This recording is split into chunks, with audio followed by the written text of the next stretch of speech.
back Nzimande. Nanku nophahla omakomanisi.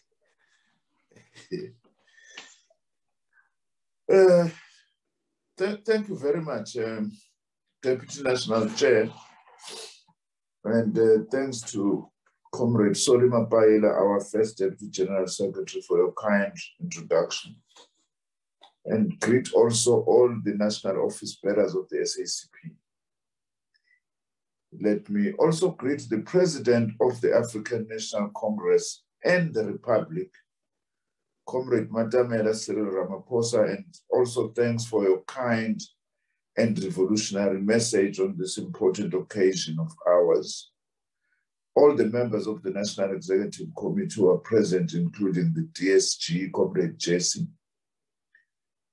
Let me also greet Comrade Mike Shingange and the COSATU leadership who have joined us.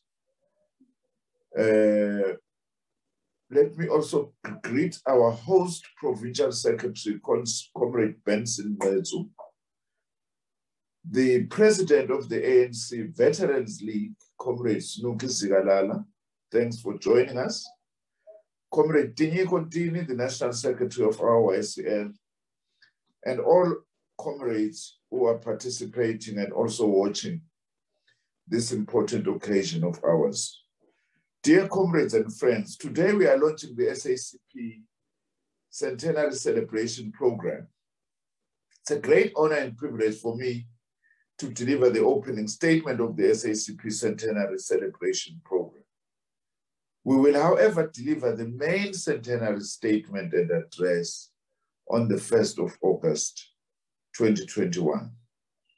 Today, we wish to start by honoring all those who came before us and who handed us this precious organ of the working class and the people of South Africa, the South African Communist Party. The month of July 2021 marks the 100th anniversary, the centenary of the founding of the South African Communist Party, which was launched as the Communist Party of South Africa at a 3-day conference that was held on the 30th, 31st of July and 1st of August 1921 in Cape Town. The founding of the Communist Party had been announced at a public rally that was held on the 29th of July 1921 in the Cape Town City Hall, where of course we would have liked to have been today. However, it was not until the following day, 30th of July 1921, that the founding conference delegates adopted the report and formally passed the resolution, formally establishing the Communist Party of South Africa. As it has been said, we had planned to hold today's event as a hybrid rally in Cape Town. However, we could not proceed with the plan due to the third surge of the COVID-19 infections that are rapidly rising in our country, and in respect to the regulations as pronounced by our president about a week or so ago. A day before, yesterday on Friday, the 2nd of July, 2021, South Africa identified over 24,000 COVID-19 positive cases. Since the first COVID-19 positive case was detected in the country in March last year, South Africa confirmed approximately just over 2 million COVID-19 positive cases. We had approximately 1.8 million recoveries, while we lost just over 61,300 lives to this deadly virus. South Africa has administered about 3.3 million doses of COVID-19 vaccines. While this is welcome progress, we still have a long way to go in our vaccination journey. Our centenary theme is put people before profit, and it is guided by our party's strategic slogan, socialism is the future, build it now. Until we have overcome the deadly virus, we must adhere to the COVID-19 preventative measures, including lockdown regulations to protect life. As the SACP, we condemn all populist postures whose only result can only be more death and more sicknesses in our society. Furthermore, on the pandemic, we also need to tackle the political economy of COVID-19 vaccines, particularly vaccine nationalism, vaccine apartheid, and vaccine imperialism, and the associated greed that places profit before people. The prevailing political economy of the COVID-19 vaccines is making things very difficult for humanity to overcome the pandemic.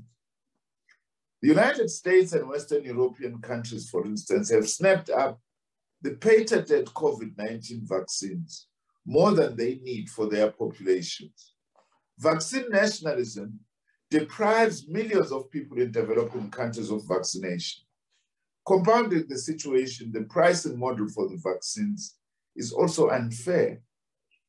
The imperialist countries snapped up the vaccines at a favorable price than their big pharmaceutical corporations demand from poor countries. As if that were not enough, the developing countries find themselves faced with COVID-19 vaccine access conditionalities demanded by the Western-based big pharmaceutical multinational corporations. These conditionalities have got the effect of undermining national sovereignty and the health in poor countries. More, the imperialist nexus is opposed to the waiver of trade-related aspects of intellectual property rights, which is called TRIPS, on the patented COVID-19 vaccines. This stands in the way of developing countries that have productive capacity, like ourselves, or can develop that capacity to produce the vaccines in support of the decisive vaccination that the whole world needs. The idea implicit in vaccine nationalism and imperialism that life matters only in the imperialist countries and that profiting from the pandemic crisis is more important than saving human life is completely unacceptable and must be rejected by the whole of humanity. For the world to overcome the COVID-19 pandemic, people in every country must have access to the vaccines as public good and therefore to vaccination. On behalf of the SACP, I want to take this opportunity to appeal to all South Africans to unite against vaccine nationalism and imperialism. Similarly, let us support the efforts led by our President, Matamela Ramaphosa, and government, working together with other governments of developing countries to achieve the COVID-19 vaccines TRIPS waiver. In addition, the raw materials used in the manufacturing of the vaccines should be made accessible. Both the COVID-19 vaccines, TRIPS waiver, and access to the COVID-19 vaccines raw materials are crucial for the massification of the vaccines and vaccination for all to protect life, regardless of nationality, race, and gender. We also need to unite to end the unfair COVID-19 vaccine pricing model that favor imperialist countries and places profit before people. The efficacy and safety of all COVID-19 vaccines against the COVID-19 variants dominant in South Africa is as important as their inclusion in our national vaccination program. Therefore, our national COVID-19 vaccination strategy must include engagements with Russia and China within the BRICS Cooperation on Solidarity. And also, in the Global South, Cuba has also been making advances in producing COVID-19 vaccine candidates. Engagements and scientific cooperation in BRICS, as well as with Cuba, is very critical, just as scientific cooperation is with these countries. As the SACP, we welcome the latest announcement by the agency that registers vaccines for its decision to actually register one of the Chinese vaccines for use in our country. We have been calling for this as the SACP, therefore we welcome this. Besides the sourcing of the vaccines elsewhere on a fair basis, it is also important to advance vaccine research and development in South Africa as part of our wider strategy in view of our COVID-19 national and international experiences. Due to the COVID-19 pandemic, The pre-existing economic crisis has worsened. From the perspective of the working class, the worst affected, the economic crisis is indicated by high levels of unemployment, poverty, and inequality. And in particular, as the SACP, we are concerned about the very high levels of youth unemployment. To overcome the crisis of the capitalist system, South Africa needs a change in policy direction. This is the task facing the SACP and the working class as we march into the second centenary of our party. To succeed, we need to build and deepen the unity of the working class, the unity of our people, and all other progressive forces. The capitalist system, by its very nature, is anchored in inequality. That is its hallmark. Capitalism is the structural driver of unemployment, poverty, and inequality, which moves like waves on a global basis. Where unemployment, poverty, and inequality are low, and where they are high, is determined not merely by technical capacity, but primarily by the power relations between the oppressors and the oppressed, between the imperialist countries and those that they dominate, between the exploiters and the exploited. Unemployment, poverty, and inequality always affect the oppressed, those dominated by imperialist forces, and the exploited and marginalized. And this also has got its own further racial and gender dynamics. It is particularly Black people and women who tend all the time to be the worst affected.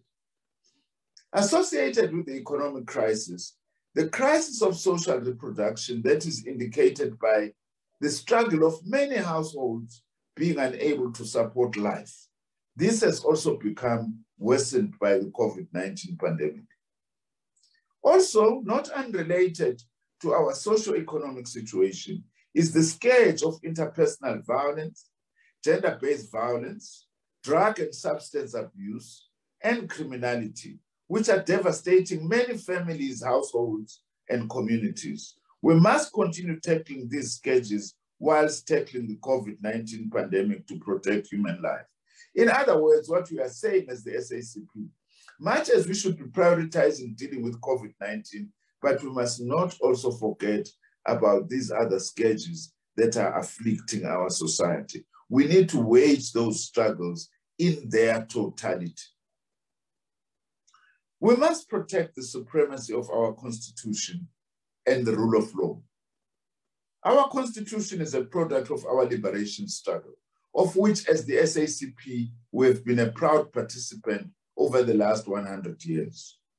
And during this time, we lost many lives as a result of violence by the colonizers, the apartheid regime, and its surrogates. We value each life equally that we lose, before and even after 1994, and both inside and outside our country. We lost, amongst others, the life of our very own General Secretary, Comrade Chrisani, due to violence, counter-revolutionary violence. His assassins were aiming at perpetuating apartheid. With the sterling leadership of our movement, the masses rejected the invitation to a civil war, which was the intention of the assassination of our late General Secretary. And we today are calling upon the same.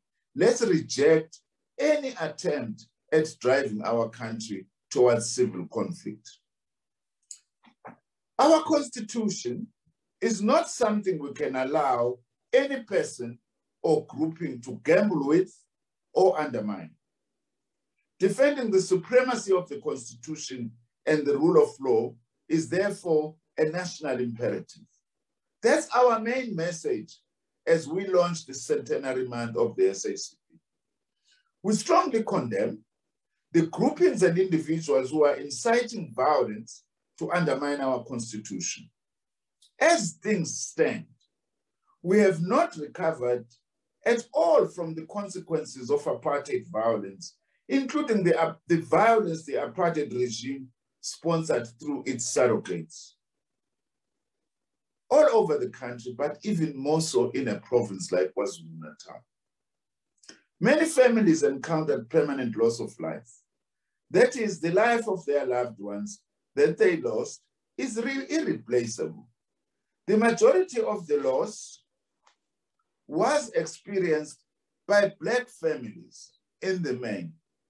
Never again must any person be allowed to return us to the dark past we experienced.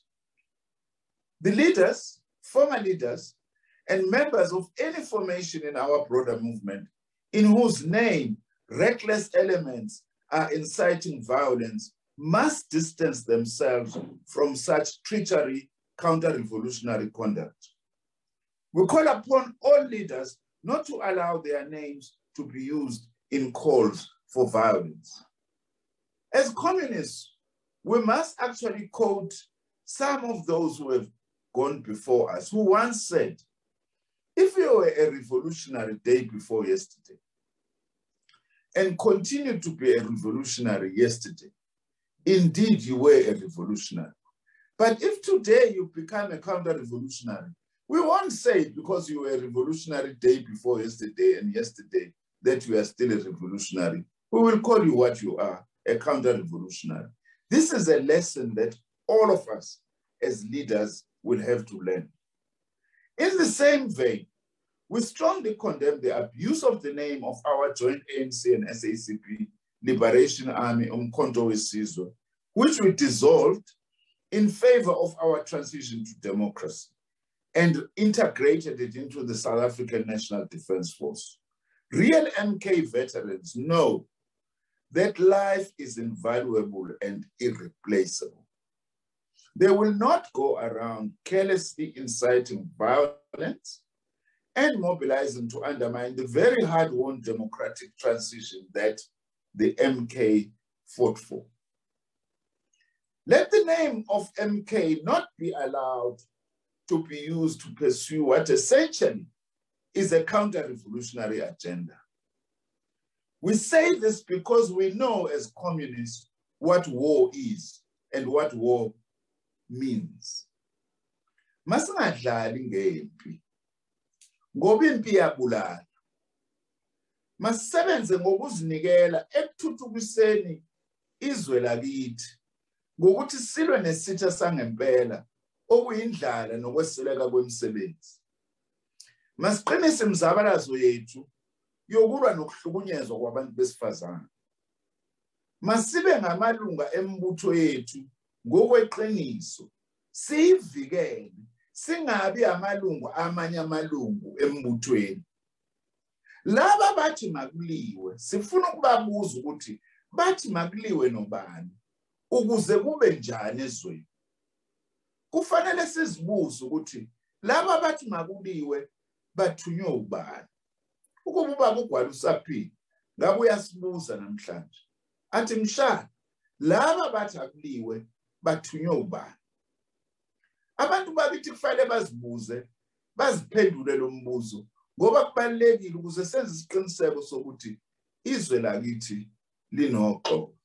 Masingavumeli ukuthi imbutho yethu ibe yihlathi lezigangi ezingaqonde ukuthi kube nenqubekela phambili ezweni lakithi. Lo umyalezo wethu thina amakomanisi, njengoba siqeda iminyaka eyikhulu saba khona sizabalaza nabantu balelizwe.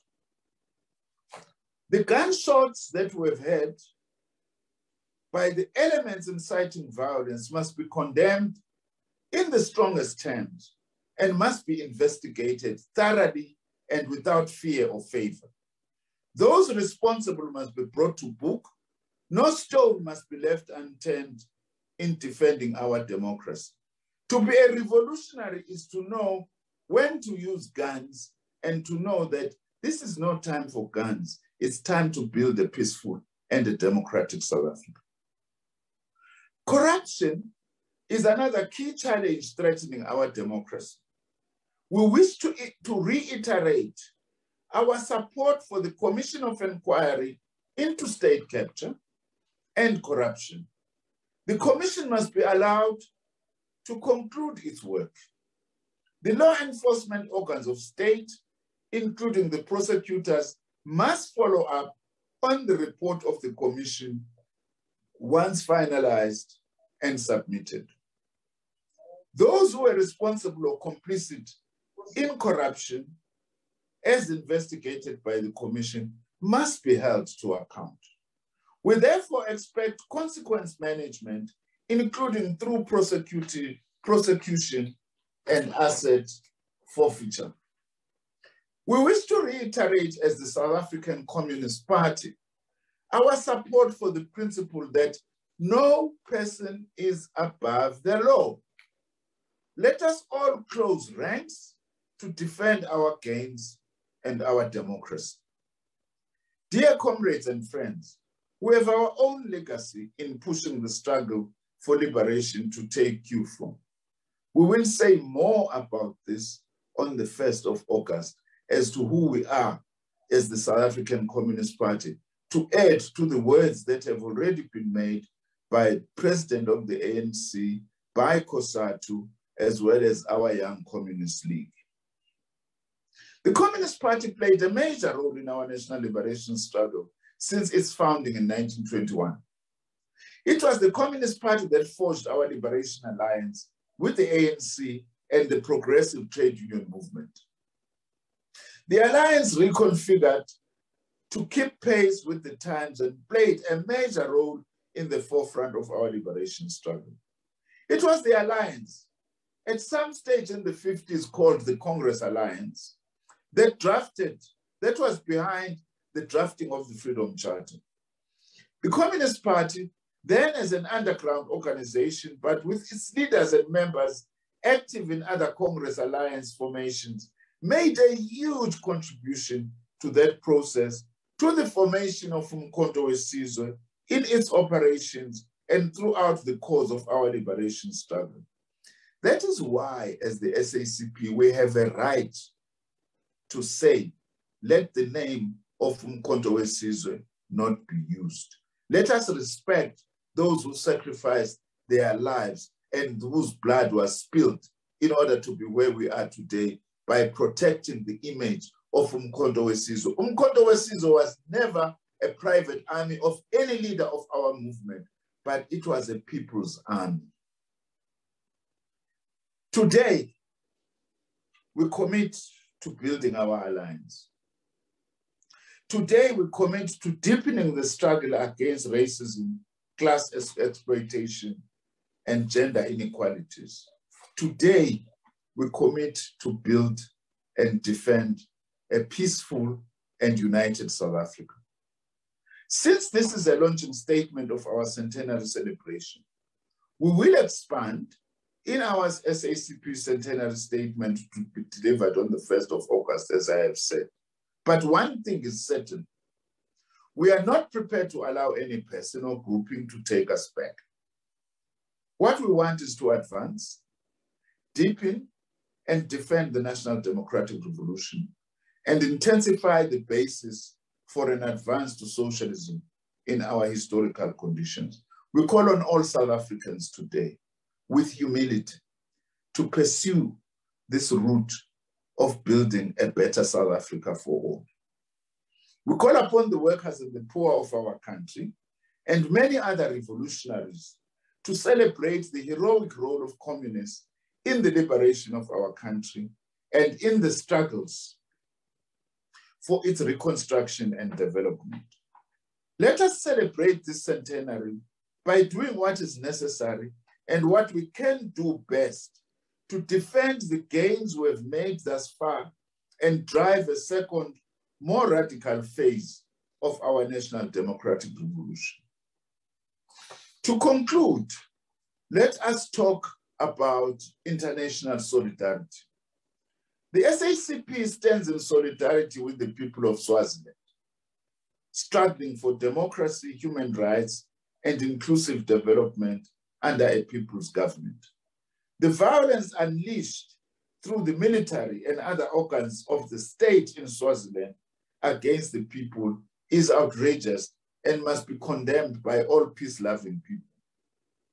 The SACP conveys its deepest condolences to the families of the protesters who were killed and sends wishes of speedy recovery to those who have been injured. The current protests in Eswatini began in May with the demand for an end to police violence. Unfortunately, Mswati's government responded to peaceful protesters with brute force, resulting in an unprecedented number of killings by the Swaziland police and the military. We urge the SADC region and the leadership of SADC, by the way, to come closer to this situation and urge that government to speedily move towards a people's democracy. We also reiterate our solidarity with the people of the Western Sahara and Palestine, and reiterate our call for Morocco and Israel to end their occupation of Western Sahara and Palestinian land, respectively. In the same vein, the SACP calls upon the United States to end its illegal blockade against Cuba and evacuate the Cuban territory of Guantanamo Bay. We pledge our solidarity with the people and the government of Cuba against the United States' imperialist aggression. We launch this month by saying, long live the SACP, long live. Thank you very much. Long live. Long live SACP, long live.